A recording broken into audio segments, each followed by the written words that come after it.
यानंतरची बातमी नागपूरमधून. नागपूर काँग्रेसची मनपामध्ये तोडफोड करण्यात आली आहे. धक्काबुक्की पालिका कार्यालयामध्ये घुसताना हे सगळं साहित्याचं सुद्धा मोठं नुकसान झालंय आणि याच पार्श्वभूमीवरती सध्या नागपुरात काँग्रेस चांगलीच आक्रमक झाल्याचं पाहायला मिळतं. नागपूर काँग्रेसात तोडफोड झालेली आहे.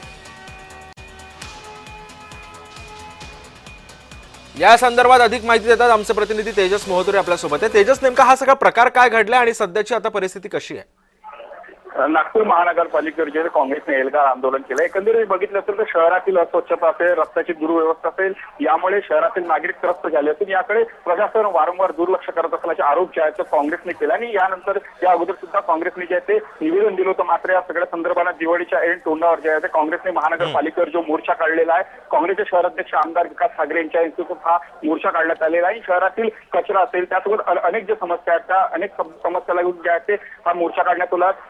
प्रशासनाचा जो आहे तो गलथान आरोप कारभार असा प्रकारचे आरोप जे आहे तो काँग्रेसने केलेला आहे आणि एकंदरीत बघितलं असेल तर महानगरपालिकेवर एकंदरीतच काँग्रेस जे आहे ते आक्रमक झाल्याचे सध्याच्या चित्र दिसून आहे. एकंदरीत कार्यकर्त्यांनी जर बघितलं असेल तर या ठिकाणी कुंडी असेल किंवा दरवाजावर जे आहे ते तोडफोड करण्याचा प्रयत्न केला. मात्र या ठिकाणी जर बघितलं असेल तर पोलिसांच्या कडोकडी बंदोबस्त आहे. त्यामुळे आता सुद्धा हे आंदोलन सुरू आहे आणि आमच्या मागण्या जिथपर्यंत पूर्ण होत नाही तिथपर्यंत आम्ही या ठिकाणी हटणार अशा प्रकारचे जे आहे ते आव्हान जे आहे ते काँग्रेसने महानगर प्रशासनाला केले आहे. खरंय, नक्कीच. धन्यवाद तेजस, तू दिलेल्या अधिक माहितीबद्दल.